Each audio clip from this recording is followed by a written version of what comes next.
Yo, everybody. Welcome to Off Panel, a weekly interview podcast about all things comics brought to you by Sketch.com.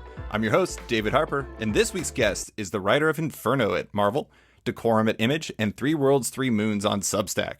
It's Jonathan Hickman. Thanks for coming on, Jonathan. Hey, man. You doing all right? Yeah, not too bad, not too bad. It's a beautiful, sunshiny day here in Anchorage, Alaska, which means it's cold as hell. How's South Carolina? It's been gorgeous the last week, actually. It's like we're kissing fall, like it's starting, like it's a little cool at night, but it's still gorgeous and feels good during the day. And I kind of live out in the country, so it's like quiet anyway. How many people live in Anchorage, Alaska right now? Like 300,000-ish. Although there is a lot of people who are moving to what they call the Valley. So it's a number in decline. Let's say 275 to 300. It's a nice sized city. Like the Valley, that's like somebody started like a Jackson Hole North kind of deal. A lot more country than that. A lot less rich people. Okay. All right. So it's just like people are moving to a more rural area or a development kind of thing? It's a combination of the fact that there's a lot of job opportunities out there because it's developing, because there's a lot of population moving out there. And then on top of that, it's really inexpensive to live there. So Anchorage's housing prices are insane, but you can get the same size of a house for a third less, maybe even less than that. And it's pretty attractive if you're a first-time house buyer. South Carolina prices, we call those. Yes. Wait, are you saying South Carolina prices are high or they're low? Well, real estate's crazy everywhere because people are like, it's been migratory like crazy this past year. But your dollar goes a long way in South Carolina. So. It does not in Anchorage. It turns out that when you have to ship everything very, very long distances, I think people always use milk. I don't know how they decide this. Milk is kind of like the Batman of comic sales, but milk is the thing that like determines how expensive something is. For some reason, people always tell me the milk is really expensive here. And I'm like, okay, but I don't know anything different. I've lived here my entire life. It's nice. Yeah, that used to be like a question that they ask every presidential candidate in a primary to see how out of touch they were, right? How much is a gallon of milk?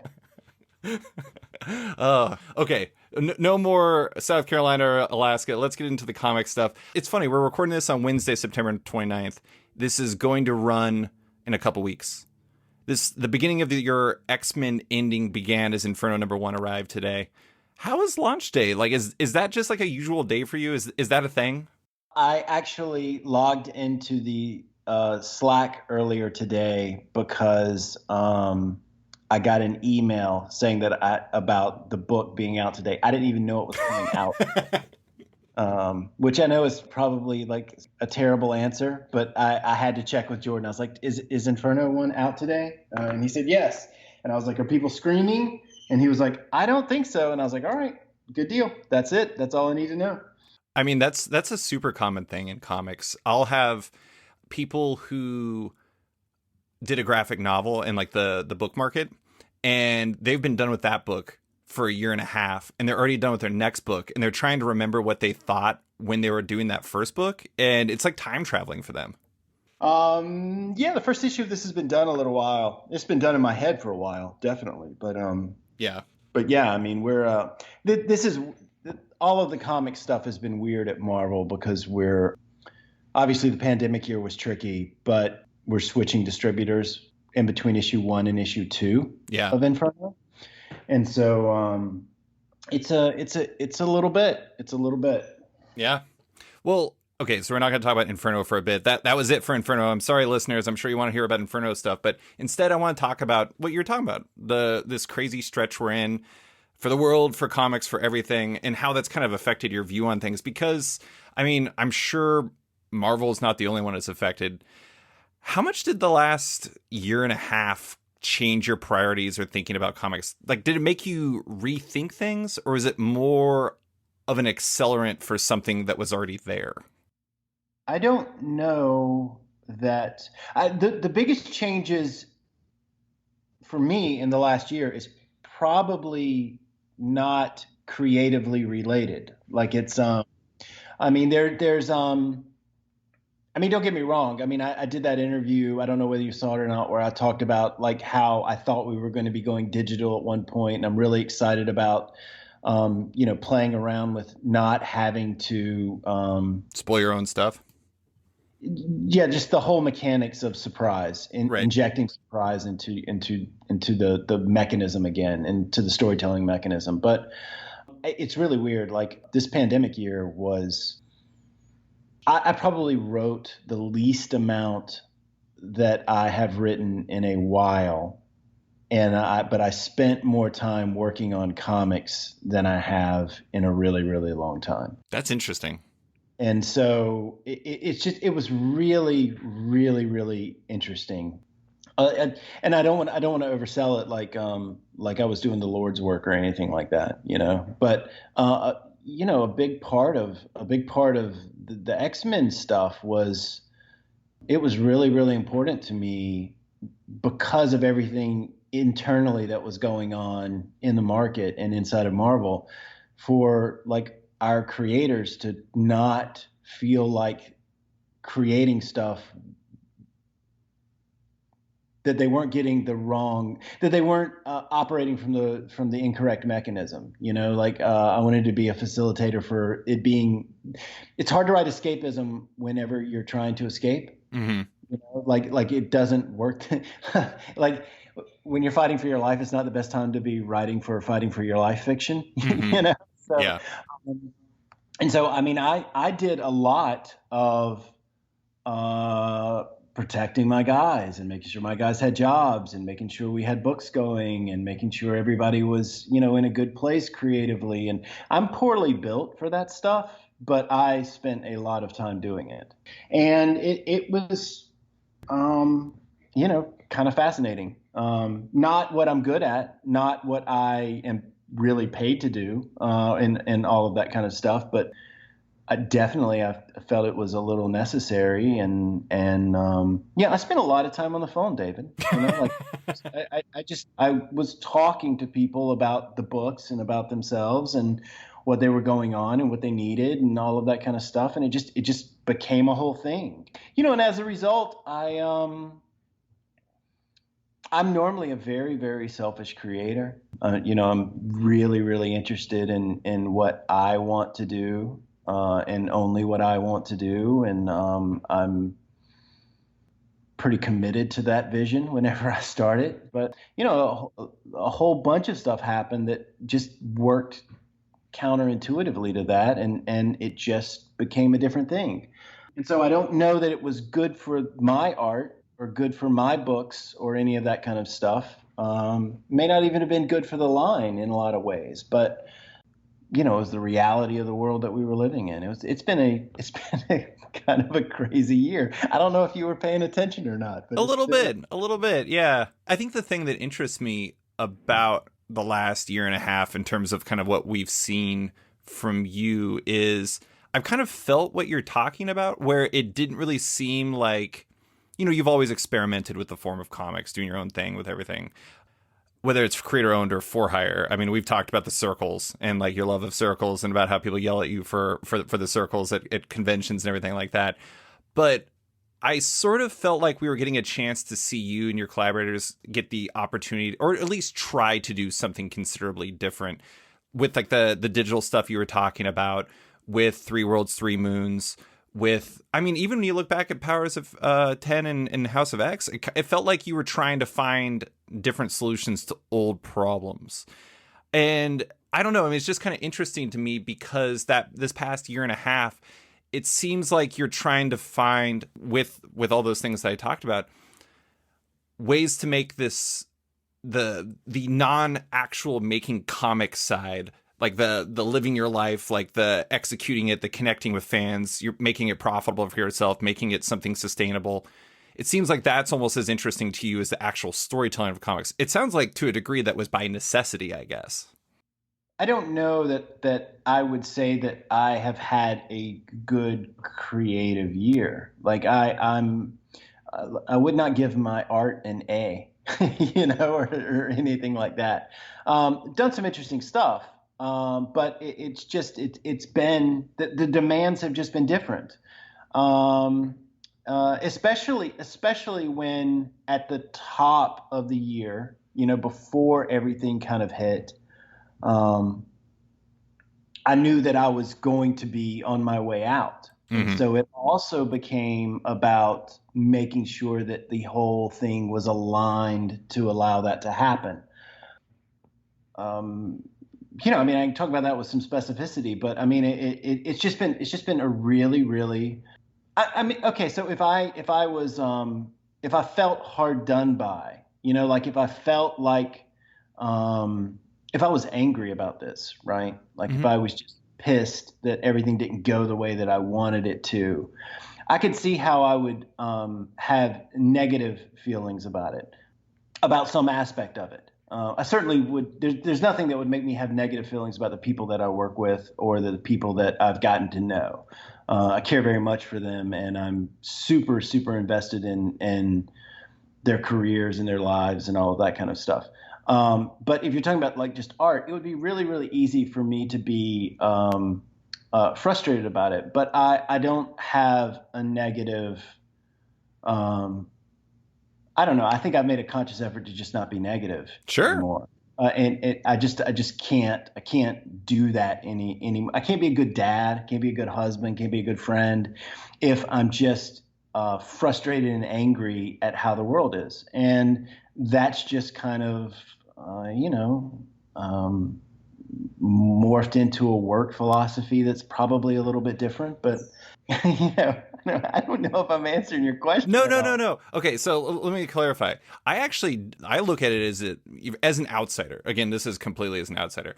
I look at it as you're excited by this stuff. Like when I read your Substack posts and I read in the comments and everything like that. There's this one post, I don't remember which one it was, where you straight up just said this is fun to somebody in response.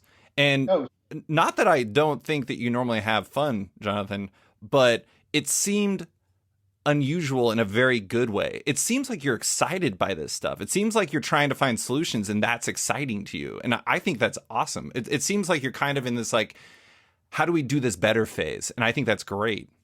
well, I think I love problem solving, and there's certainly a big aspect of that. I also know, like the Substack stuff, like I know what's cooking on our project behind the scenes. Like I know who all we're working with, and I know what the comics are looking like, and like I see, obviously, I see a bunch of stuff that people haven't gotten to see or experience yet, which is, and it is very, very exciting. But a lot of it is I've kind of wrapped up my stuff with X-Men, and I'm just making things again, Hmm. right? And then on top of that, I'm not I'm making things in a way that is very asymmetrical, and it's going to be very, very interesting as we go forward on all of that. But I feel the same way about the other Marvel stuff that I'm starting to work on now too. It's very, very different than a normal Marvel book, and the goals of it are very, very different. And so, and I can't talk about it. Sorry to be that person, but it is that's kind of like instead of being upset about anything at all, I just make new rules for myself, and I say, all right, um, learned a lot doing that. Here is how the market is changing. Here's how the industry is changing. Here is what I would like to do art wise. And so those are the kind of things I'm going to do. It's just like making new rules for yourself, right? And there's a version of this. Fraction and I used to talk about this a lot, and I think I've even mentioned it to you before, where sometimes you just have to set everything on fire and walk away, right? Hmm. Uh, and I don't know that is, and that's what I normally would do. Normally, I would just set everything on fire and I would walk away and I would start a new thing entirely, right? I don't know that starting fires is a thing that I'm interested in doing right now, or maybe even anymore. I think it's okay to just go do a new thing. You don't have to blow it up. It doesn't have, it like the act of creation doesn't have to come out of destruction. Like I think you can just stop and reassess and go make some new stuff. I don't think you need the catharsis of you know, Destruction. blowing up your life as a symbolic thing to yourself of your life has to change, right? Hmm. So, and I just think there's a lot of that. I think there's a lot of that. baked into there. But yes, I am excited about the things that I'm working on. We just got done with our 3-day X-Men retreat too. Because it sounds like I'm being overly negative about the X-Men stuff, and I'm not. Like that's kind of the point that I'm trying to make is that I feel very, very good about where I left things, and I certainly feel like I did interesting work on the X-Men and in the X Office, and you can't knock everything out of the park, but it was good. House of X is a banger. That was I'll always have that, and I'm super proud of that. It's just time to do some new stuff. Yeah, absolutely. Well, in talking about what you were saying about how you're kind of fine tuning throughout your career and everything like that, I feel like Three Worlds, Three Moons, one of the things I think is interesting, and believe me, this is not me downplaying Decorum because I love Decorum. I feel like I can see the roots of Three Worlds, Three Moons in Decorum in a really real way. Not just because it's you and Mike Huddleston, but I feel like it feels like a trial run for a lot of the ideas you're implementing in Three Worlds, Three Moons, where, I don't know, like it's almost like each project you take on, you're kind of, rather than burning everything down, now you're kind of refining it. Everything's fine tuning what you want to do. And now you're getting to execute it, whether that's on that big Marvel project that you can't talk about, or it's on Three Worlds, Three Moons. It's like everything you do, you get all of like the inputs coming in, what you're doing, what you're successful with, what you're liking. And now I don't know, I feel a really good vibe from your stuff right now, which is very funny because it's also about like a dad lost on a planet and things like that. So it's complicated. Yeah, no, I mean, I think that's accurate. I think I entered the business as what appeared to be a fully formed creator, I suppose, where I was doing the work of a decent quality from Jump Street, but Mm-hmm. I never felt that way. I always felt like I was learning. I don't think I got to where I needed to get to where I was comfortable with my mechanism until after I left Marvel last time. I sat down after I did that and I reassessed everything that I was doing and what I was doing right and what I wasn't doing right or what I wanted to try differently. And one of the things is with every project that I do, I want to push it a little bit further and try a little bit more and not get, and it's not going to work. Like there's going to be, like when you do that, there's going to be massive failures, right? I don't think it's systemic failure, but there's going to be things that don't work. Mm-hmm.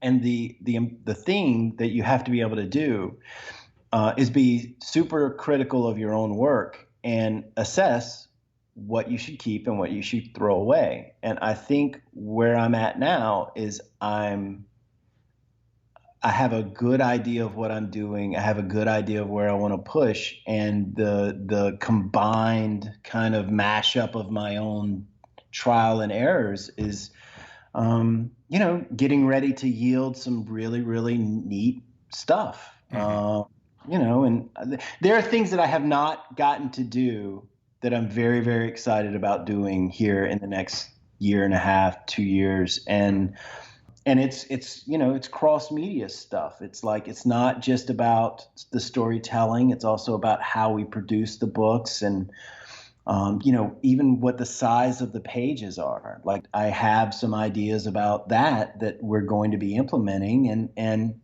I feel like it will create a different reading experience. And so, it's always trying new things. I think that's good. I think the industry needs it. We produce too much of the same thing over and over and over again, and then wonder why people are leaving or getting bored or whatever. And say what you want to about all the X-Men stuff that we did. You can't say it was the same. And so even if it was, even if, 10, 15 years from now, people look back on it and they were like, that was a total, complete failure, there will be some stuff that will be mineable that was in there. I don't think that's true for a lot of different reasons, especially considering, and I was getting ready to say this earlier and I moved on, but I just got done with that 3-day retreat where I just kind of sat back and listened to where everybody was going to be taking stuff for the next 3 years. And I normally I'll put it like this. Normally when I am done with something, I'm done with it. And I'm done with it in a way where I don't even want to read another Avengers book, right? Mm-hmm. Best of luck, Jason Aaron. I'll never read your shit comic. Uh, I'm just kidding, Jason. You know what? I'll say that. I don't want to be nice to Jason because he sent me this text the other day. Was it about Clemson? It was. It Uh, was. He was like, hey man, I'm feeling for you, bud. Everybody, you win some, you lose some. It'll be okay. And he was just smiling so big when he was writing it. It's like, what a dick. What a well-mannered dick. He probably was being genuine. I would probably be the well-meaning dick. Normally when I'm done with something, I'm done with it completely.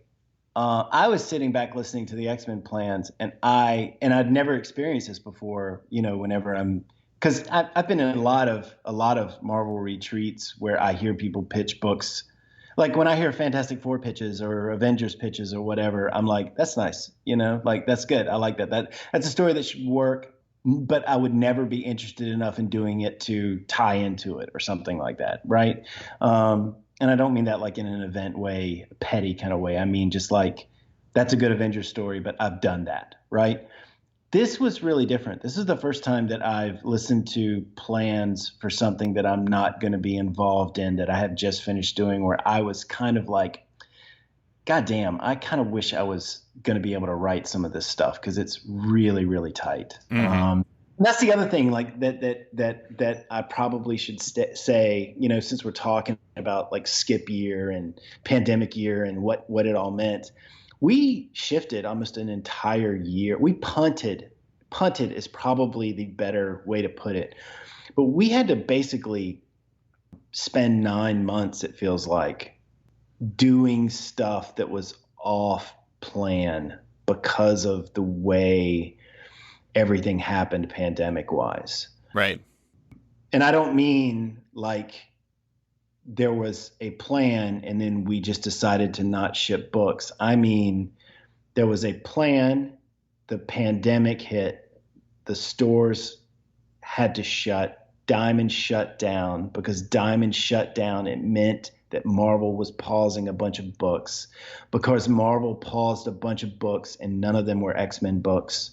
Because we were like, sales-wise, we were doing really, really well right before that hit.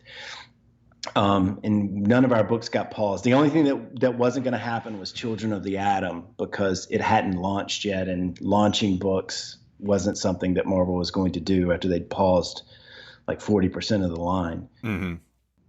And it looked like for a while there that we were going to have to do a whole lot more. So we made a bunch of plans and we kind of kicked it into overdrive, and then Diamond took the PPP money, and then Diamond did all the things that Diamond did. Very smart, short term, smart, but smart. And we were suddenly in the monthly comic book business again, when it looked like for a very short period there that we were not going to be in it in the same way. And then everybody was trapped at home and books went on overdrive. Everybody started buying stuff again. Everything got unpaused. But after we had already elongated what we were going to do, because we were going to be one of the few lines that had to produce a lot for the period of time where all the other books were paused. And then we had to spread all of that out and do skip months because we were going to shift to a new publisher as well. And so it just destroyed a lot of our planning. Mm-hmm. And so as a result, we've kind of been sitting on all of this stuff that's getting ready to happen after Inferno for months and months and months. And we have writers that have been in the room 6 to 9 months, with scripts written and stuff like that, of books that you're not going to see till next February or March, but they're incredibly concrete plans. And so it's just been a really, really bizarre kind of thing. But the X-Men stuff is looking good. It's going to be, I wish I was going to be around to write some of it. It's very, very, it's very exciting stuff. Starting in January, the next 2 years, like they know exactly what they're doing month after month after month. Like it's very, very tight. Now there will be fluctuations of books and all of that kind of stuff, but like what the line is doing, they know. Yeah. One of the things that it seems like as an outsider again is that I don't know, like you're a proud papa. You said it, I think, in an Entertainment Weekly interview where like House of X and Powers of 10 was kind of like the giant size X-Men of this era. You're not meaning it necessarily in that way. Maybe you mean it precisely in that way, but it inspired all these other creators to bring their A game. And it seems like it's really cool seeing everyone get to do that. And now, like you're saying, it's like now you're getting to see the fruits of this preparation and this planning. And I don't know, almost like a year and a half of it being kind of condensed into like a burst after like the X lives and X deaths of Wolverine, then everything seems like it's going to hit overdrive afterwards, basically. Yeah, it's going to be pretty intense. Yeah. A proud papa. I don't know. I mean, yes, I'm clearly older than some of the writers, as they let me know a lot.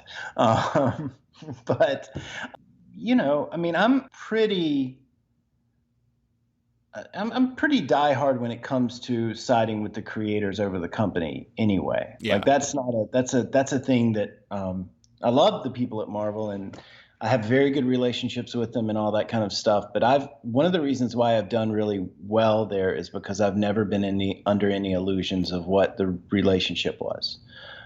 I understand that I'm a hired gun.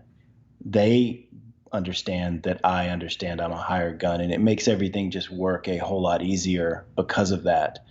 So I'm very invested in the creators being treated properly anyway. I mean, that's a big, big deal for me. I've gotten in a lot of I've hurt feelings over it plenty of times. But, again, this pandemic shit made everything different because I didn't care about the people because they had the same job that I did, or because we were all on the same train going in the same direction and we deserved to be treated a certain way. I got to know them and I care about them. So. Yeah. Yeah. I was going to say, I imagine you're a proud papa besides on certain things where like, I don't know. It's funny. You created Manifold, right? Eden? Yeah, with Secret Warriors. And I hate to say it, but I think Al Ewing has made Manifold even cooler than you already had, which I love seeing that. That's something that you created that you kind of built on with the Avengers stuff. And then he is like elevated in a really cool way in Sword. And I don't know. I think maybe that's part of the reason. I mean, partially it's just you really like the people that you work with on the line. But then on top of that, you set some of this stuff up and gave them the opportunity to knock it out of the park. And what did they do? They knocked it out of the park. And what more can you ask for as a person who's trying to create cool things? Yeah, I mean, I don't do that thing where I treat ideas as special, like or the work as special, like that's what you're paid for, and all of that kind of stuff. And I think the ideas should be freely given. And I try to give away that stuff like it's candy. Mm-hmm. But, I mean, I listen, I could very easily go down the list and tell you what I thought the strengths and weaknesses of every writer in the X Office was, and what I thought that they, what I thought of the work that they've done, and what I thought they picked up and put down and all that kind of stuff. But, we don't have that kind of time. Yeah. And but no, I mean, Al's a fantastic writer, and I feel probably the same way about Al and Manifold as I'm sure Chris Claremont feels about me and Sunspot. I don't even know how that would feel. Clearly, I'm the best Sunspot writer of all time, and I know that he's like secretly proud of me. I have no doubt.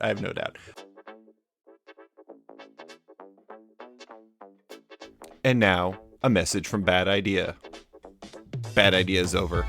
But there's still advertising, so I don't know what's going on. I guess it's another bad idea from Bad Idea. And now, back to the show. Okay, let's talk about the Substack side of things for a minute. I have to ask, I got your email today Was the whole thing just a Trojan horse to get more people to watch Children of Men? Yeah, sure, of course. How could you not see through that? It's so trans. Okay, okay. In reality, okay, so you're doing Three Worlds, Three Moons there with Mike Huddleston, Mike Del Mundo, Sasha E. Head, Teenie Howard, Al Ewing, and Rom V. And I'm probably forgetting somebody somehow. I mean, I imagine somebody's who's lettering it? Well, Russ is going to letter it, and Frank is going to be coloring some of it, and it's probably not fair. We just put that Rom and Teeny and Al stuff because we were going to launch with those systems, right? But Right. we came up with a better way to do it, and they're really just kind of collaborating on those things. I paid them to design some systems that we then are going to turn into a bunch of stories, and we're working with a ton of like killer artists on this stuff too. And so like the number of people that are working on this is a lot. By the end of this month, it'll be over 20 people, definitely. Holy shit. But it's just a cool little kind of experiment thing. And some of our subscribers are, I think, reaching the upper limits of their patience and waiting for the comics to drop. But when they start dropping, they will be dropping in heavy volume. So yeah, let me put it this way. Sometimes my kids get upset because the first week of December isn't great. But by the end of December, they're usually pretty happy. Well, okay, so was Three Worlds, Three Moons, was that something you were already developing with the mics before Substack, or did the Substack deal open it up? Yeah, no, that we had talked about doing a concept album as like a Kickstarter. Mm-hmm. And where it was basically we were just going to do like just jam on creating a universe, and we were just going to show everybody what we were doing. And that was during the pandemic, and we were kind of like, I don't know, it didn't like hit quite right, like because we were going to have to do it all in secret, and then it was just going to be a source book, Mm-hmm. and with some comics. Just it didn't feel like it was going to hit right. What I was very excited about was the way that we were going to print it, and the quality of what the book was going to be. And when we do end up printing this stuff, we will be doing all of that without a doubt. So I'm very excited about that. That's down the road. But then whenever this Substack stuff happened, it felt like a good decision, because we would get to do it in the way that we actually wanted to do it, Yeah, it seemed like the perfect way to do that whole concept album thing. But so you were working with Mike Huddleston before. You met them through Scotty Young, right? Yep. I meet most of the artists that I do not already know through Scotty. Is he like the Kevin Bacon of the art world? Well, we're really good friends. He's probably one of my best friends in the industry, and I love him so much. And we just like vibrate at the same frequency. Mm-hmm. Like just the first couple of times that we hung out, it was like you know how you just know. Yeah. Like, this is one of my guys, right? We're the same people. And so obviously Scotty lives in that world, and I like spiritually am in that world. Like I'm way more into artists than I am writers, right? Which is maybe why it's so difficult for me to be friend of writers. I don't know.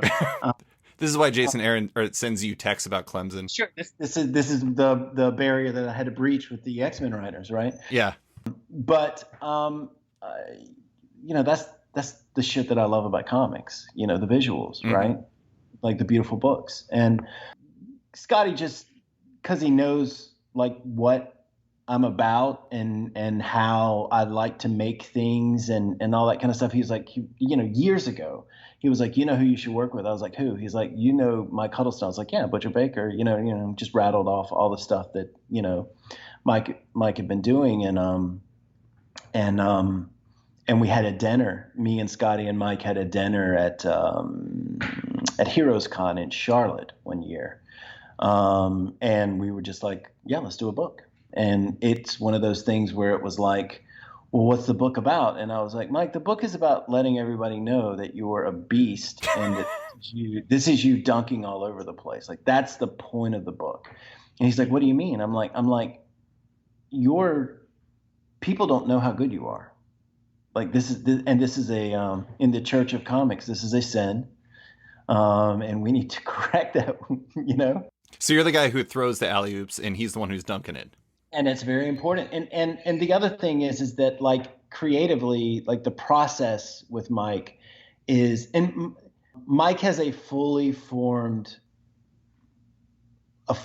mechanism of being a creative partner, and by that I mean some of these guys, because they've worked at Marvel for so long, the storytelling aspect or the creative aspect of what of their artistic self, I don't know, whatever, their brain, whatever, it's atrophied, you know, because they do assembly line comics and they basically are told just draw what the writer writes, right? And it's very, very destructive to very good artists to work that way year in and year out. It's actually very bad. And so Mike, because he doesn't do a lot of that stuff, has this fully formed, like amazing mechanism of a collaborator that you can work with, where he will generate just as much stuff as you're generating on the idea side. And it's really, your job really becomes nailing the narrative and sticking to the narrative, even though he's pulling against it with all of this stuff that he's generating, but taking enough of it and reinvesting it in the story that you get a really, really amazing product. And, you know, Decorum got completely screwed by the pandemic. Issue 1 came out in March. Everything shut down. Mm-hmm. And issue 2 didn't come out till September or October. Mm-hmm. And this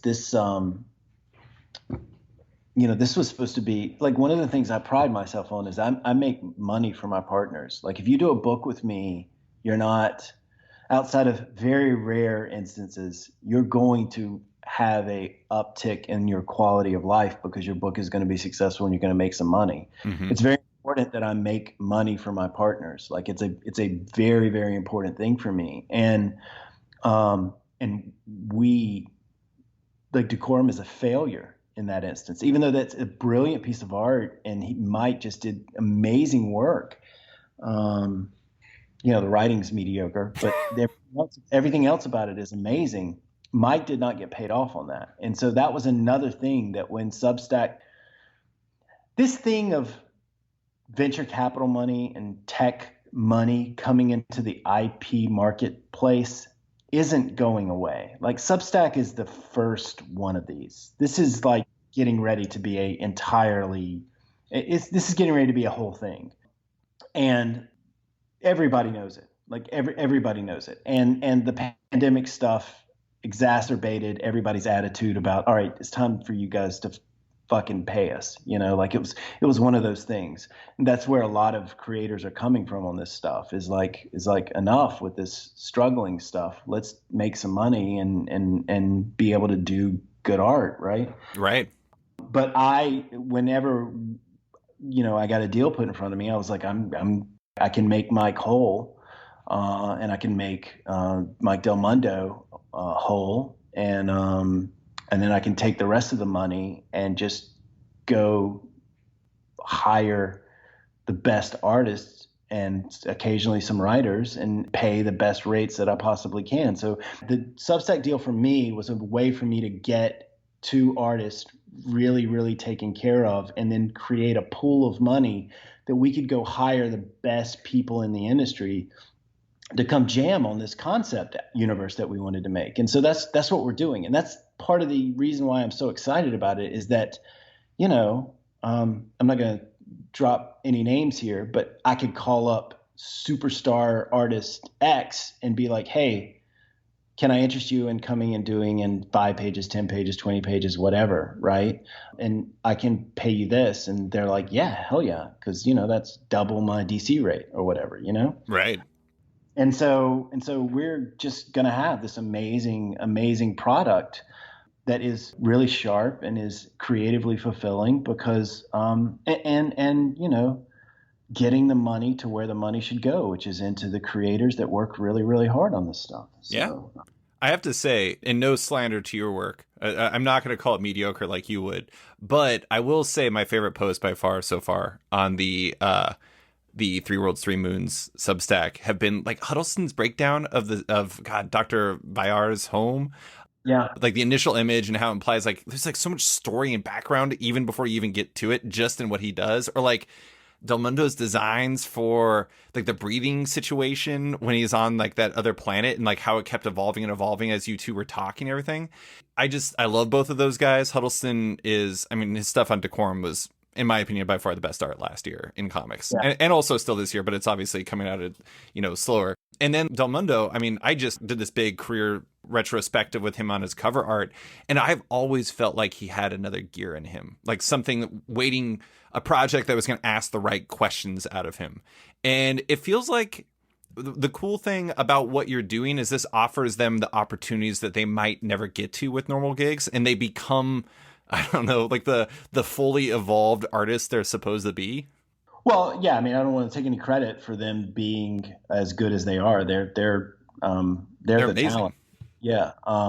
But yeah, I mean, look, I say this to a bunch of people that I work with. And I say this to editors all the time. Like you gotta, like when you have an artist on a book and you're working with them pretty consistently, you got to look at their body of work and figure out what makes them tick, like what is the thing that turns them on? And, I mean, I think, listen, I think it's been a really, really tough place for artists in the North American comic book market for the past, 5 or 6 years. And I think that's probably getting ready to turn in a really, really hard way, for a lot of reasons.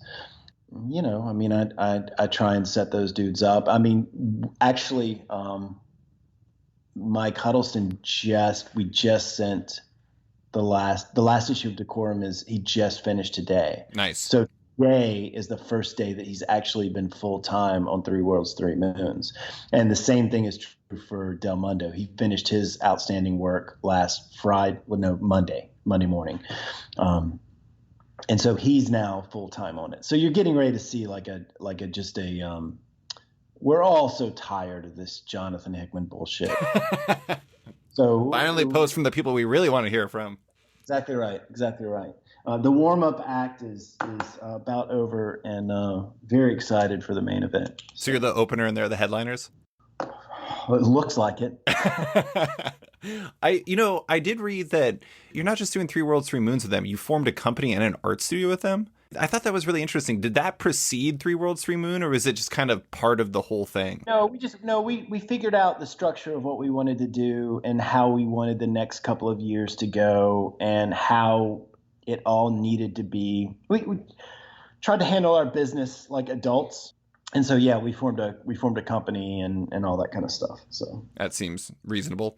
Okay, so let's. There's one quote I wanted to mention from an Entertainment Weekly interview you did about your work on the X-Men line, and I swear I'm going to bring this back to Substack. It was about like how, I think it was about the pitching for House of X and Powers of 10. There were lots of questions. Some were about stylistic ticks, but most were certainly in the vein of, does this work or should we be doing this? And I frankly love it when people ask questions like that, because you get to find out very quickly if the answers you're giving to the room are being accepted or not. I think that's really interesting in the prism of Substack, because you're getting comments every single day about perspective on the work and about how it's being done and all these different things. And you're all really engaging. When I was seeing one of Mike Del Mundo's posts about that breathing apparatus, people were commenting on it, and it was you could see light bulbs being turned on in really real ways, and it was awesome. Is that a big part of the appeal of the way that you're doing Three Worlds, Three Moons, like the whole structure, like the live feedback during development, so it's kind of helping you hammer out and refine ideas as you and everyone else are developing them? We really like the idea, and we think it's really interesting if we show people the tricks, right? Yeah. And then when we show them the tricks, if they pick up on the tricks going forward, and if they can guess where we're going, and it kind of feedbacks into, are we being too predictable? And like, there's a lot of interesting stuff that you can do with truly interactive media, right? Like that was always the promise of that stuff. What we don't want it to turn into is the bad version of all of that, where it's commentary on the process or commentary on the art.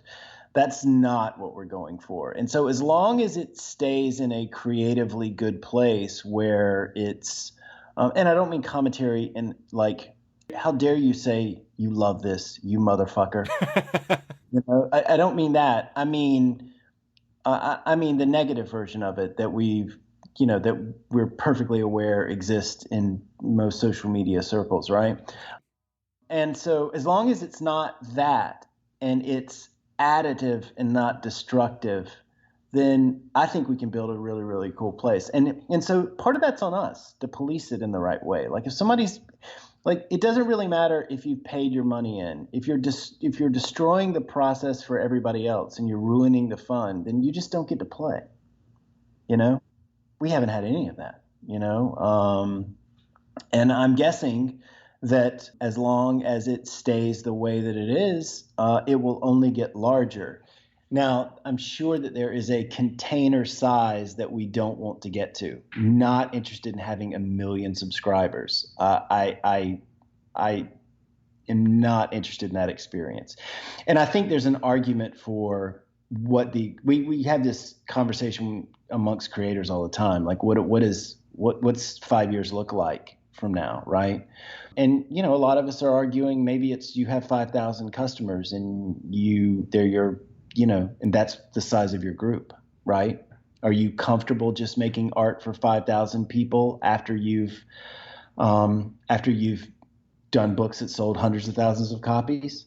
And that's a complicated question with a complicated answer. I mean, if you're talking about doing DC or Marvel work, then if you're getting 100% of 5,000 paying members, that's more money probably for a lot of these guys than splitting 2% of 100,000 people, Mm-hmm. And I mean 2% of the profit and, all of that nonsense. But it's funny. I'm acting like I don't know exactly what the numbers are. Anyway, I think that there's a real possibility that that's a thing. This small grouping is a thing going forward. Like your community is just the people that like you and like your stuff, and you guys are all pushing in the same direction as opposed to wide casting and doing mass market stuff, right? So I don't know. Again, these are all interesting questions. They're all interesting experiments, and I'm fascinated by what the next half decade is going to bring. It is definitely going to be tumultuous. I don't have any doubt about that. I think it's really interesting looking at. I think you referenced this in your interview with Grant Morrison. I think you compared it to Emmy-winning writers, and you had like more followers than them on Twitter. And you didn't mean that in like a self-aggrandizing way. You meant that in a way that like there's something actionable here. Or maybe you did mean it in a self-aggrandizing way. But no, I mean, it's completely fucked up that a show that has millions of viewers has less people paying attention to it on the social media side than a dude who's selling, comic books. That seems crazy to me. Yeah. But at the same time, I mean, that means that in theory, if you can convert those people into people who are subscribing and everything like that. And I think I brought this up with Chip when Chip was on the podcast to talk about his Substack. And we talked about how, are you familiar with The Athletic? I know you're a sports fan, so. Yep. Yeah. Yep. So the Athletic, there's an interview that one of their co-founders did where he talked about how just changing, even charging $1 completely changes the tenor of the conversation. And it's really interesting because so much of the commentary in the Three Worlds, Three Moons Substack is so encouraging and it's so invested in it. And it's really cool seeing that. And they're all kind of, it's like people are lifting each other up. They're like making Discords so they can just talk about it more, even though they could just talk about it in the comments. It's really fascinating. Yeah, it is. I think, atomization is a real thing. I think it's going to continue to happen. It is really, really interesting. But Twitter was really, really interesting when it first launched. That's true. So again, I think it harkens back to what I was talking about earlier when we first got on. You don't have to blow stuff up whenever you walk away from it. But I do think it is a very important skill going forward that you know when the time is up on a thing. Mm-hmm. And then you are prepared to quickly pivot. And that's one of the things that made me really attractive to doing Three Worlds, Three Moons the way that we did. Is the thing about that deal, like the real juice of that deal isn't upfront money. I mean, the upfront money is great, but you could get funding. The great thing about it is the total control that you get in that contract. It's you own the mailing list and you own the credit card information. Yep. Like the day after our first year is over, if we decide that we want to go somewhere else and just set up a whole new shop on a whole new island where we also have a store built into it and all of that kind of stuff, we can do that. Or create your own island. Yeah, exactly. Well, that's sure. Again, it would be my second island, but yeah. Yeah, no, I mean, that's the whole thing. Again, it's going to be really, really interesting next 5 years. So yeah, absolutely. The people that are coming after IP with like big checkbooks is getting ready to get like that kind of stuff makes you uncomfortable. It's going to get gross. I think it's going to be a little gross, and I think it's going to be one of those things where it's like, no, thank you. Thank you, but no, thank you. I think there's going to be a whole round of that as well. So. Yeah. In terms of what you're doing on there, though, have you been surprised at all? Because I've talked to some Substack creators, and some of them are kind of like a little surprised about what people are responding to. I mean, are you at all surprised by what people are connecting with in terms of content? Because I don't know if you went in. I made the joke about the Children of Men viewing earlier. I don't know if you went in expecting to do something like that, but it strikes me as something that people would respond really favorably to based off of what people are responding to already. I don't expect anything. We're just throwing shit out there to see what happens, and then we process it and we try it out. We figure out whether we did a good job or a bad job doing it. And then we get better at it if we want to keep doing it, or we dispose of it if people don't seem to like it. Like I think it's okay to try a bunch of things as long as you know what you're doing. Like it's stupid if you're doing it to chase subscriptions and stuff like that. Like right. I hate that shit. Like that's not the point. The point is it interesting or not? Did we enjoy it or not? Was that fun? Like was it fun? And if it's fun, and it was fun for you, and it was fun for me, then we can do it again. Yeah. And so I think that's the right attitude. I'm not. Me and the guys, we talk about this stuff all the time. Did that work? And a bunch of the time, it's how do you know if it worked or not if you don't have a control group and an experiment group, right? Like you have to actually set it up so that you can have two things to compare. And so that's a big thing for me. Like let's do everything two ways, right? And then we'll know which one of the two ways worked better. And then next time we can try the way that worked better and another way. And then we'll know which one of those worked better. And I just think as long as you are willing to keep trying things and keep it interesting and it's coming from the right place, not let's see how we can, get 20 subscriptions today, then you're in good shape. Yeah. I went with the coin the map. I was one of the first 250 and first 500. And so I went with the coin the map. And it's funny because the options that were available for me to get, I think it was like the signed trading card or signed card related to Three Worlds, Three Moons. And then there was, I always want to say Three Worlds, Three Moon. I don't know why. I always chop off the last S. And then the other thing was a signed print. And even if the coin the map, whatever that ends up being something just completely nothing, there's just something fun about it. There's something really cool about it. It's like you've turned that aspect and probably other aspects I haven't really thought of into like a game. And I think there's something really cool about that and really engaging in a way that's unusual for this type of thing. That I don't know. It's weird that that's the thing that I'm like, I love this. I left everything up to the fates. We'll see what happens. And it's just cool. Well, you weren't alone in making that choice that way. And that kind of I can't talk about that stuff yet because Sure. because we're like getting all of that together, and we didn't want to do um, just stuff, Right. like gamifying things is a really big deal for me. And so we have some really really interesting stuff coming, and a bunch of it is built into those kind of choices that we got people to make. Do you want us to give you something, or do you want the mystery box? And that's a J.J. Abrams thing, right? Like that's pretty much how he built his career, right? Mm-hmm. The thing about it is that what's in the box has to be really fucking cool when you do finally get to the box, right? Right. That's the thing. The lesson of J.J. Abrams is you have to actually get to the mystery box at some point, and then when you open it, it's got to be rewarding, Yeah. right? And which is a great lesson to learn. And we're just making sure it's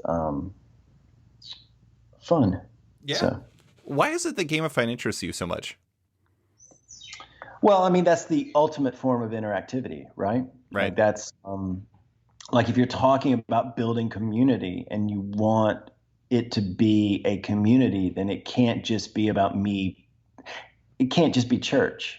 I can't get up every Sunday and preach to everybody and tell stories and all that stuff, and everybody listen and nod their head and say amen and pretend like that's community, right? I mean, it is, but it ain't what I'm going for, not yet anyway. But but the ultimate form of it is interactivity, and the ultimate form of interactivity is something being a game, right? Or a contest, right? And I think that there's an amazing way. If we can pull off what I want to pull off, it's going to be fucking awesome. We're working really hard on it. I'll leave it at that. Yo, everybody. I want to take a quick second to talk about Macroverse. Macroverse is a next-gen mobile comics app, with its tap story format making comics feel totally native on mobile devices, which you can experience over 45 series and 400 episodes, with more launching all the time. It's a perfect time to try it out, too. Many of the most popular titles like Hex 11, Dead Town, Glitch, and more are free for a limited time only, so download the app for iOS or Android and binge away. Oh, and keep an eye out on Macroverse.com for some major updates on new creators, new series, and new features that bring real collectability to digital comics in a new way. Massive things are coming. If you love making, reading, and or collecting comics, you won't want to miss what Macroverse is launching this summer. And now, back to the show. I mean, this gets back to what I was talking about at the beginning, though. Again, I don't know. It's not like you always come on here and you seem downtrodden about what you're doing, but you seem really, I don't know, like I wrote a piece about this recently about where the comic industry is coming off of the pandemic. Obviously, the pandemic's still happening, but off after the big changes that presented up front.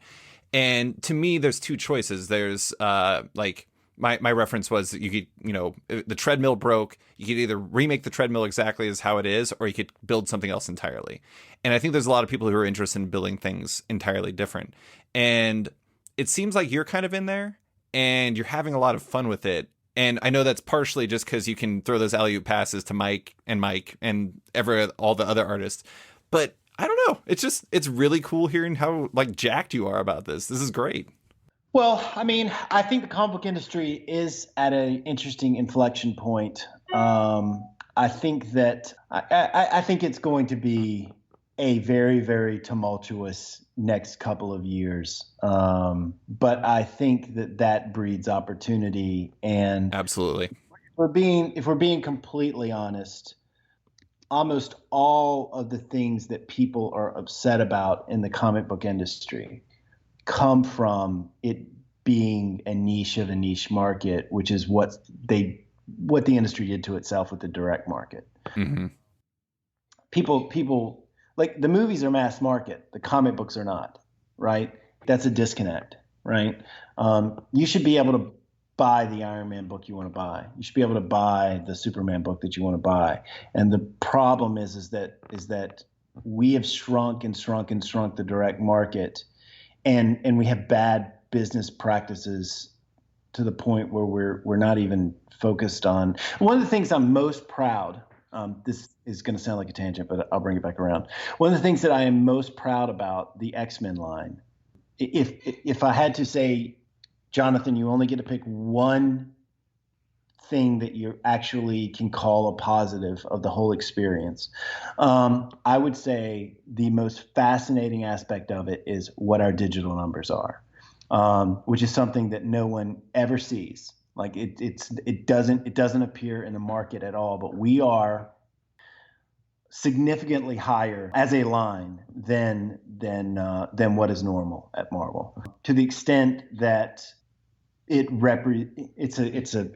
significant. Let me just they probably get mad if I'm too honest about it, but that tells you two things. One, X-Men fans translate digitally at a way higher rate than other fans. That's a good or a bad thing. I don't know. But the more important thing is that the fans of the X-Men books aren't buying variant covers. They're buying digital comic books that they are actually reading, Mm-hmm. right? I would like to call them a real customer as opposed to a not real customer, because they're buying it for the actual story and the actual comic, right? Right.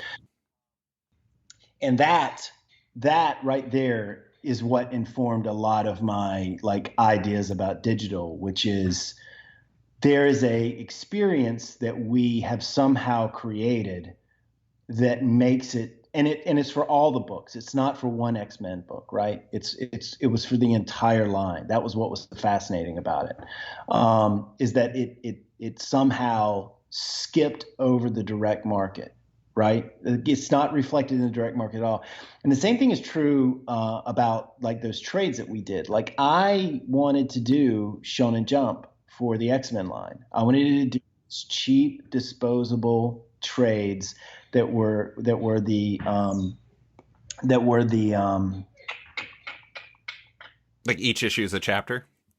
Yeah. Well, it was just like you bought the magazine. You didn't Right. know which issues were going to be in there, right? You just bought the magazine every month, and maybe X-Men would be in there, maybe X Factor would be in there, whatever. But it was you got the Shonen Jump version of the X-Men, and I wanted to do it, and I wanted them to be $9.99 trades. I wanted them to be cheap, completely disposable, and Marvel said, no, we're going to charge a premium. But what was fascinating is that the price didn't matter.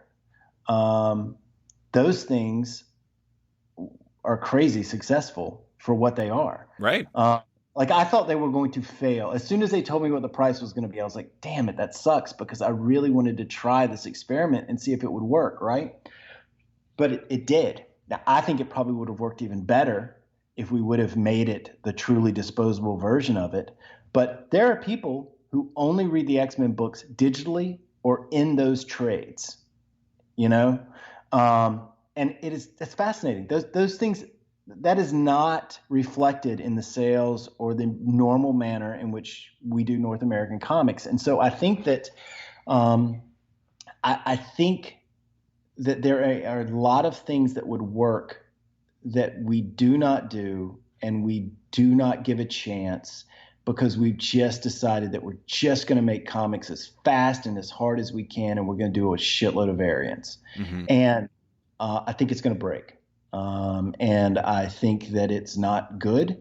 And I think that our market needs to be much, much, much bigger. And I think all of those things are probably going to happen. And I think it could be super violent, and I think it could be destructive. But I think when you get on the other side of it, it's probably going to be better off for comics, and comics are going to be in a better place than they've been in a really, really long time, because, it's too much of a niche right now. It's just too much, too small. The thing that I think is interesting about that too, though, is okay, so let's say, the direct market is heavily leaning on like the variant market right now, which very easy statement to make.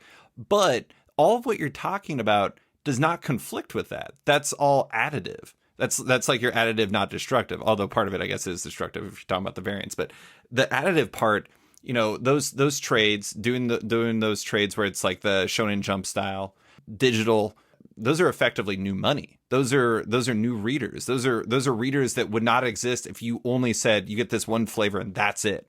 And that seems massive to me. Is that part of the reason why you were,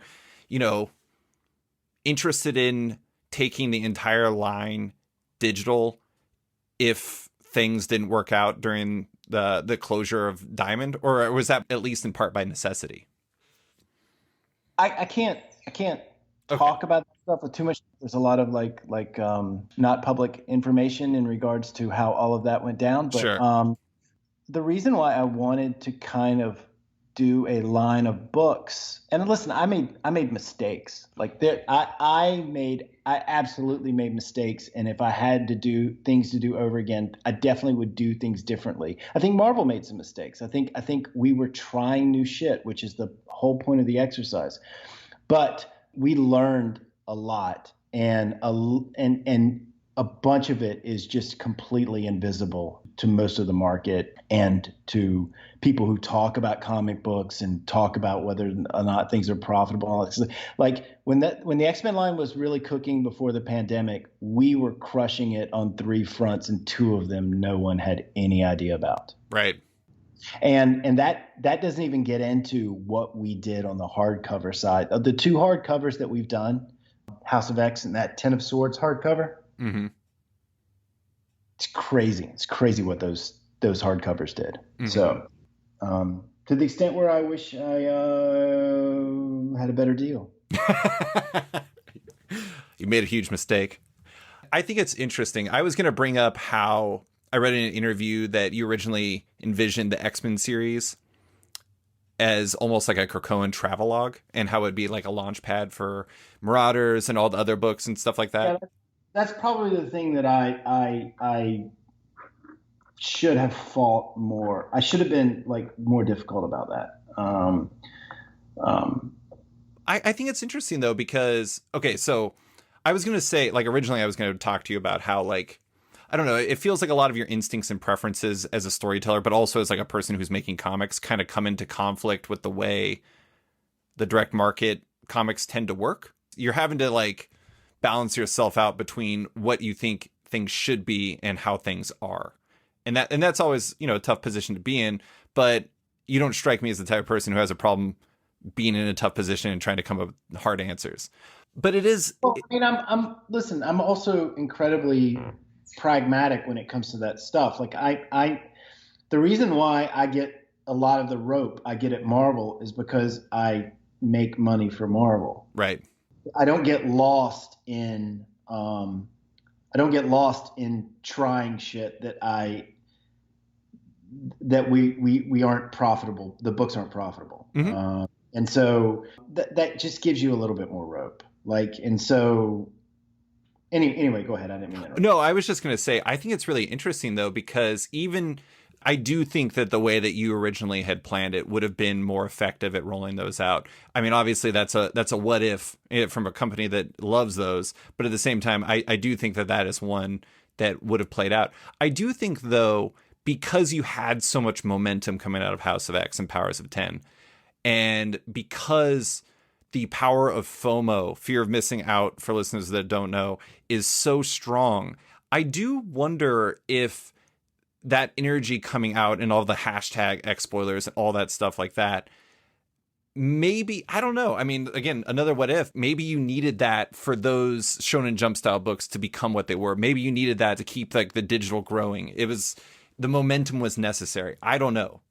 No, I mean, listen, one of my pet peeves is when people think that the individuals who are successful at Marvel aren't good at their job. And David Gabriel is very, very good at his job. Yep. He certainly rubs people the wrong way from time to time, as do I, but I think that's part of his charm. But I lost that argument because they were like, no, we're going to launch an entire line of books, and all the books are going to have the energy coming out of House of X, and we're going to do very, very well on an entire line of books. Figure it out story-wise because we're doing that. And that's a winning argument. Like, it's not like they lost. It's not like they had a bad idea, but they won the argument. It's a good idea. It's just not what I wanted to do narratively. And I think narratively it would have worked better if what I was talking about. We won't know. That's the control and the experiment game. Right. We won't know until we try it the other way. And so we'll try it the other way next time. Yeah, yeah. Okay, so I said I'd bring back Inferno. I'm going to bring back Inferno. According to interviews, you basically spent the last 6 months or so reorienting the line. Not you, I mean the royal you, the X office, everybody that's involved with that, reorienting the line around you're leaving. There's gonna be plans that are gonna follow. There was the retreat you all did. Inferno was part of that.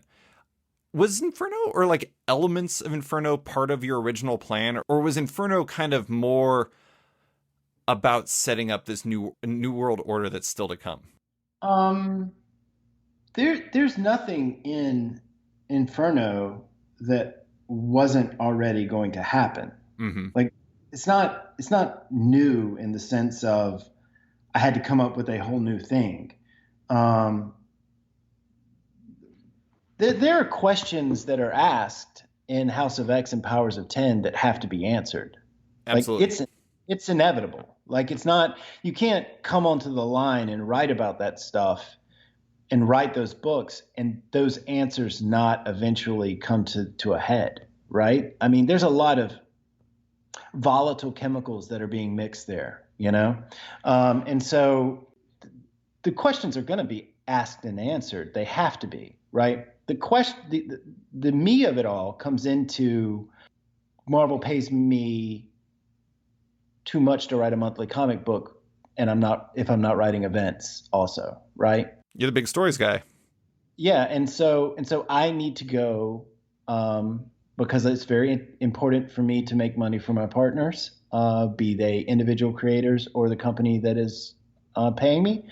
I need to go write a really, really big thing for Marvel, and so I'm going to go write a really, really big thing for Marvel. And that just means that I had to make a change, and I didn't want to do that thing where it was handled poorly or it didn't.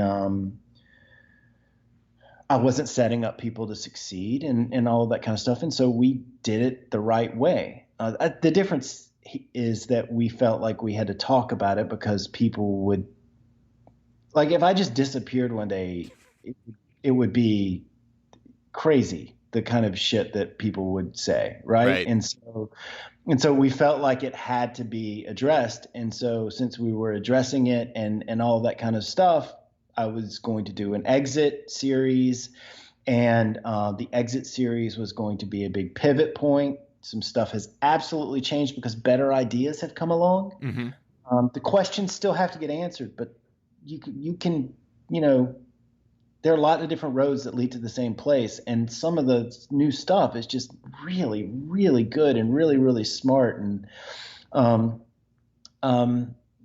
setting some of that up. But none of this is new that I'm doing. Like, all of this was inevitable. There's little tweaks and stuff like that, but I didn't put Destiny, on the shelf not to ever get back around to it. It shouldn't be surprising.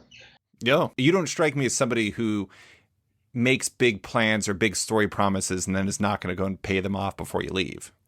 Well, it's too big and too long for me to be able to do it all. And so it either gets handled one way or the other. And I would rather me be additive and not destructive. So, yeah.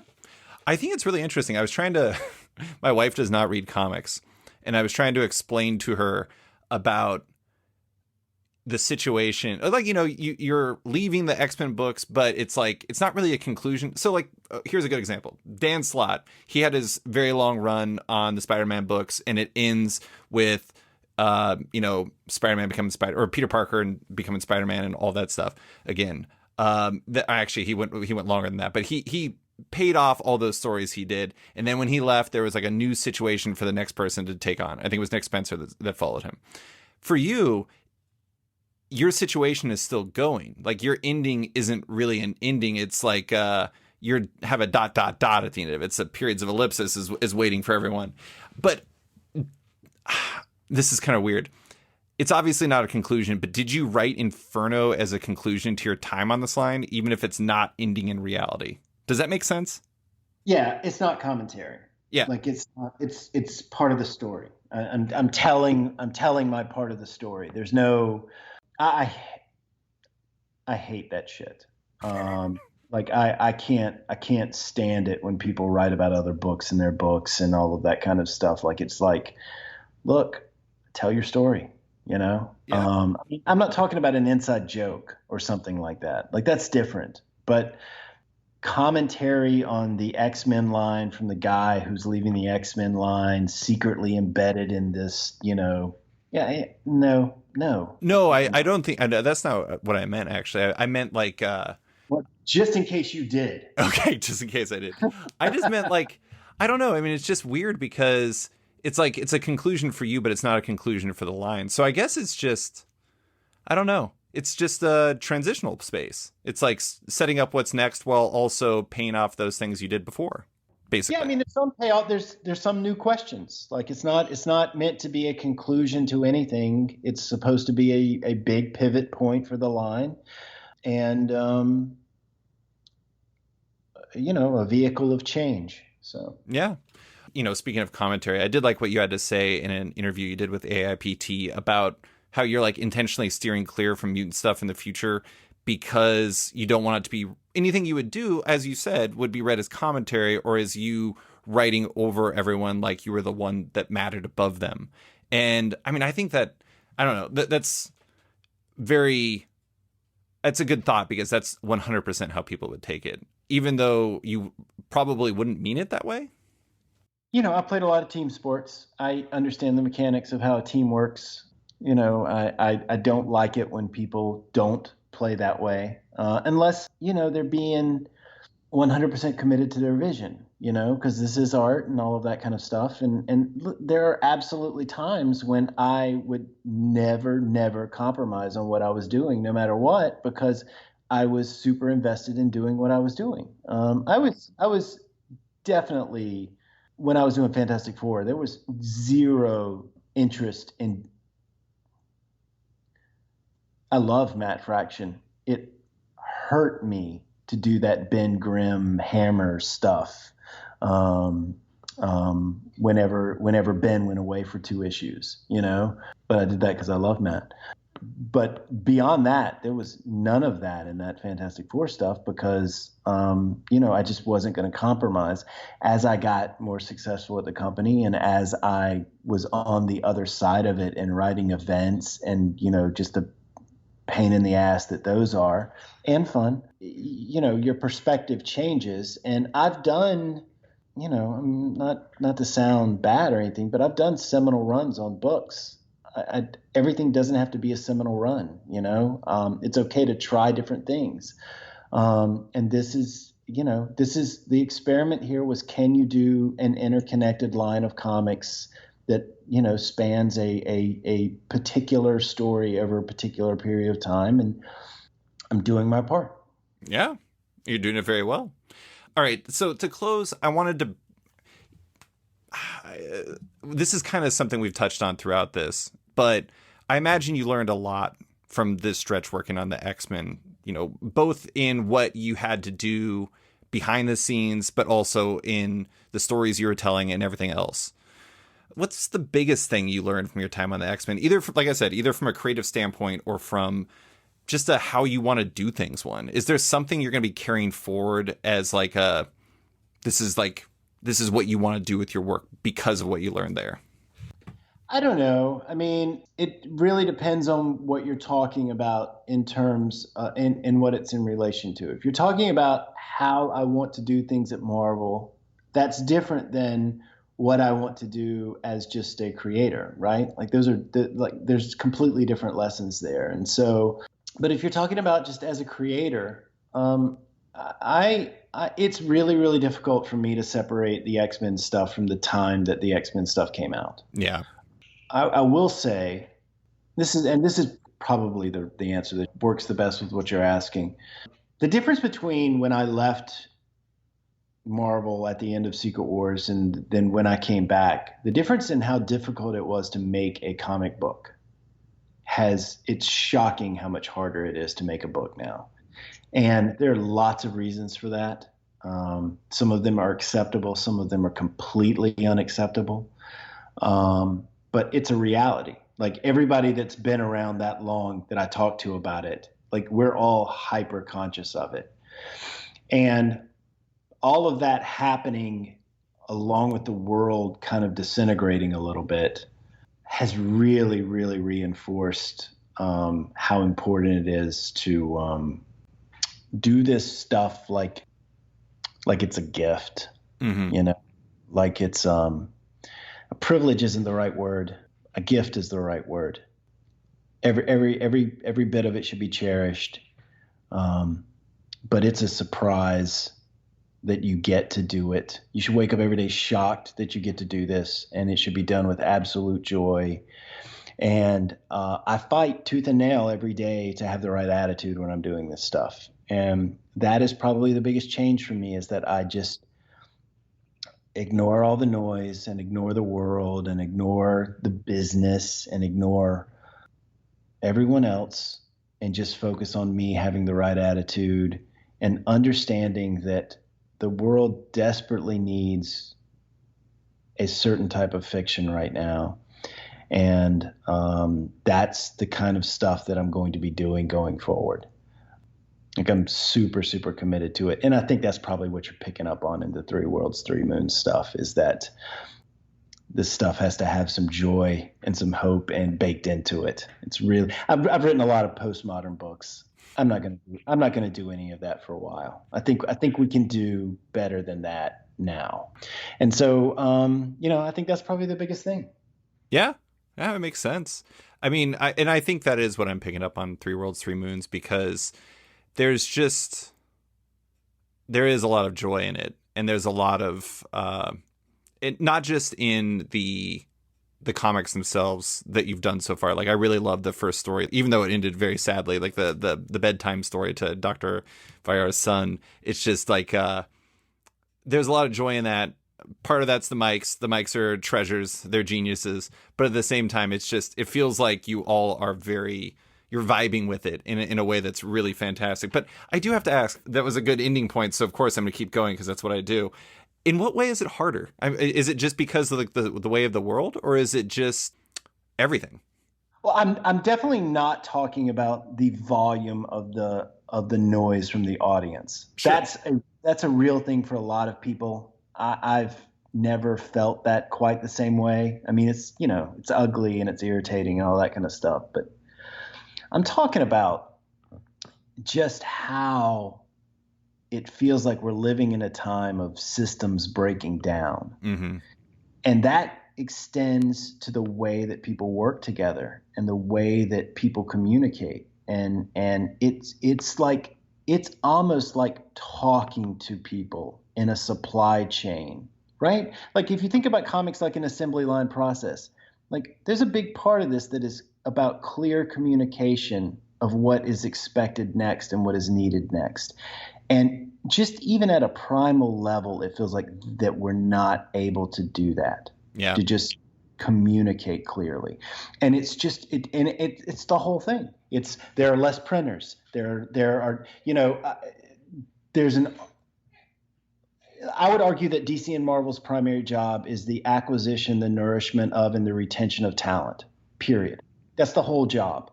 Not the lawyers, not the contracts, not the profit. You have to be producing great IP. And to do that, you need the best IP makers, right? And I would argue that is the sole thing that they need to be good at. And for a long time, they've done a very, very good job of that. Even that part of it feels like it's breaking down a little bit because of communication and what people want and how you're just no one's on the same page. And it's just shocking how it feels like every little piece is grinding a little bit on the next one, and it just slows everything down. It's not like you can put your finger on one thing, right? It's not one thing. It's everything going a little bit slower. Yeah. And it's again, that's one of the reasons why I think stuff's going to break. Mm-hmm. Because it just keeps getting a little bit slower. And again, it's not an indictment of people. It may be an indictment of everyone, but it's not an indictment of individuals. It's just like we're just not functioning well. And that's probably not just comics. And am I really talking about everything breaking? And all of that depressing horseshit. But in specifics to the comic book market, I mean, that's exactly what I'm talking about. Yeah. Well, when I was originally asking about like what you learned, I really meant like in all ways. And I think that's, going back to the beginning to give us a nice point of closure, I think that what I was really getting at when I was talking about like what you were putting back into it and refining and everything like that. It's interesting to read interviews with you where you talk about the things where you're like, you want to get back to the surprise, like the good feelings you had when you'd walk into the comic shop when you were a kid and you didn't know what was coming. It could be anything. And that's one of the things I think is really cool and very promising and very exciting about the way that comics are going, and not just Substack, but it feels to me that there's a little bit more control for creators where they can do that and they can kind of make the comics that they want to make in the way that they want to make and retain and get back to the things that they love so much. And in the process, maybe lift everything up a little bit because now you have other options. Because as an artist told me once, there's nothing more powerful than the ability to say no. And when you start being able to say no, then things can change. And I think that's really cool. Well, and big entities are very good at eating small things. And so if enough small things figure stuff out, that gets consumed and the bigger things get smarter at what they're doing too. So, we'll see. But I'm going to do, I'm going to do the good stuff and fun stuff and have make some cool stories with my pals and, and hopefully build a little community of people who want to see the same kind of stuff. So I can't wait to see it. Well, Jonathan, that's all I have for you. Thank you so much for coming on to talk about Substack, the X-Men, and everything else. I appreciate you taking the time. Of course, man. Anytime. Thanks for listening to this week's episode of Off Panel with writer Jonathan Hickman. You can find Hickman on Substack at 3w3m.substack.com and in Inferno at Marvel. Love Off Panel and want to support it? Subscribe to the podcast on Apple Podcasts today and give the show a rating and review while you're at it, but 5 stars only. You can also support the show by backing it on Patreon. Find the show on Patreon at patreon.com/offpanel. And when you back it on there, you get early access to each week's podcast as well as weekly content and more. Want even more? Subscribe to my subscription comic site, Sketched, at sketch.com for long-form articles, interviews, and the rest of the site's content and its members-only forum. You can find Off Panel and Sketched on social media by liking it on Facebook at /Sketched. That's SKTCHD. Follow on Twitter and Instagram at @SketchComic or following me at SlicedFriedGold. Big thanks to all my existing patrons, including Capes and Tights Podcast, Klaus Van de Ven, Brian, Submit Industries, Raj Patel, Jack Mulqueen, Kyle, Carl Kerschel, Robert Matella, Elza Chartier, Luke Nakashoji, Elliot Metz, Dr. Luke, Scott Hazelwood, Scott Buwan, Michael Tunk, Canadian by Proxy, Johnny Cannon, Bradley Rader, Carl Choi, Brandon DePillis, Patrick Brower, Declan Shalvey, Dan Guarino, Josh Williamson, Adam Freeman, Ben Wild, Brian Klein Q, SB, Nick Bennett, Daniel Whitfield, Susanna Polo, Reed Hinkley Barnes, Mario Tiambang, AbductedTheComic.com, Andrew Carita, Matt Mahoney, Charlie Chu, Stephen Hall, Pensacola Pop Comics, Kim Eslin, Philip Myra, Christian Shelton, Kenny Porter, Chris Pacello, Torrin Grunbeck, Fuzz Bubbles, Christopher Todd, Transmitter Down, Waltz Comics and Books, Carl Mazel, Danny Ollie, Paul Salates, Akil Wilson, Alex Dimitriopoulos, Terry Dodson, Wesley Giff, Sean Kirkham, Alistair Ross, Julio Anta, Brett A. Schmidt, Jason Goodmanson, Paul Reinwan, Vita Ayala, Tara Ferguson, Dave Slusher, WMQ Comics, Akil Kokachi, Sean Pinello, Ken Heidelman, Philip Seavey, Alan Ewing, Ryan Alcock, David Kelly, Rob Wilson IV, Nick Polito, Brendan Fletcher, Jonathan Nilsson, Matthew Groom, Jason Massey, Adam Bogert, Matthew Taylor, Nick Patera, Jacob Sorelli, Ford Gilmore, David Baraldi, Nick Hall, Bjorn Basin, John Hendricks, Steve Anderson, Ian Maxfield, Cliff Chang, Colin McMahon, Chris Palmer, Scott McGovern, Nathan Fairbairn, Kat McKenzie, Adam Highfield, Fiona Staples, Mark Abnett, Schmidt, Mike Murphy, Michael Shirley, Tom Barnett, Jim Demonakos, Norbert, Nick Lowe, James Kaplan, and Mission Comics and Art San Francisco. You guys are all the best. A quick thanks to Upright T-Rex Music, who wrote and performed Off-Panel's theme song just for the show. Check out their music on Spotify because it's completely delightful. Thanks for listening, and tune in next week for another episode.